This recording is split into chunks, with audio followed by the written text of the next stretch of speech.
অনেকদিন পর প্রবাস থেকে আসলাম।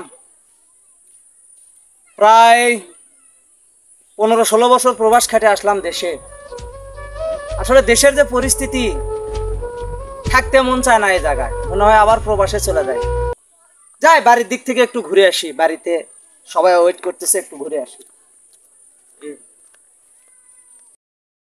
বন্ধু, আমার সবুজ বন্ধু বলে বিদেশ থেকে আলো, দেখি তো আমার জন্য কি নিয়ে আসছে। আচ্ছা তাহলে তুই যা,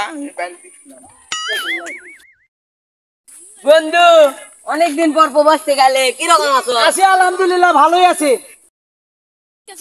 বন্ধু বসো বসো। বন্ধু অনেকদিন পর প্রবাস থেকে আলে, শরীর স্বাস্থ্য কেমন আছে? আছে আলহামদুলিল্লাহ, ভালোই আছে। আমার জন্য কি নিয়ে আসছো?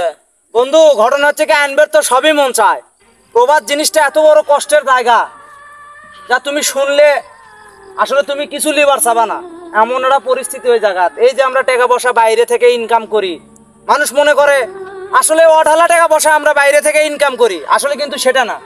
বাইরের যে কষ্ট, বাইরের যে বেদনা, এটা তো দেশের লোক বুঝবি না। এটা যারা প্রবাস কাটে তো আসলে বোঝার মতো না, এরাই বুঝবি। প্রবাস জীবনে যারা প্রবাস খাটে এরাই বুঝবি প্রবাসের কষ্ট কি, যারা দেশে থাকে এরা কিন্তু বুঝবি না। তো দেখ, মনে কিছু লিস না।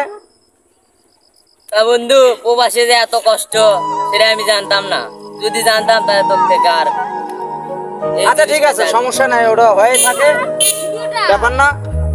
তাহলে আমার সঙ্গে দিই। আচ্ছা সমস্যা নাই, আচ্ছা। আচ্ছা দেখা হবে। তো গাইস, প্রবাসীদের যে মনের কষ্ট, এটা আসলে বোঝা খুব কঠিন। তো অবশ্যই আমার চ্যানেলটিকে সাপোর্ট করবেন, পাশে থাকবেন, আরও নিত্য নতুন ভিডিও আপনাদেরকে দেব। তো আসলে প্রবাসীদের অনেক কষ্ট, অনেক কষ্ট প্রবাসীদের, তাদের একটু দুঃখ ভাগ করে নেওয়ার চেষ্টা করবেন, বোঝার চেষ্টা করবেন। আল্লাহ হাফেজ।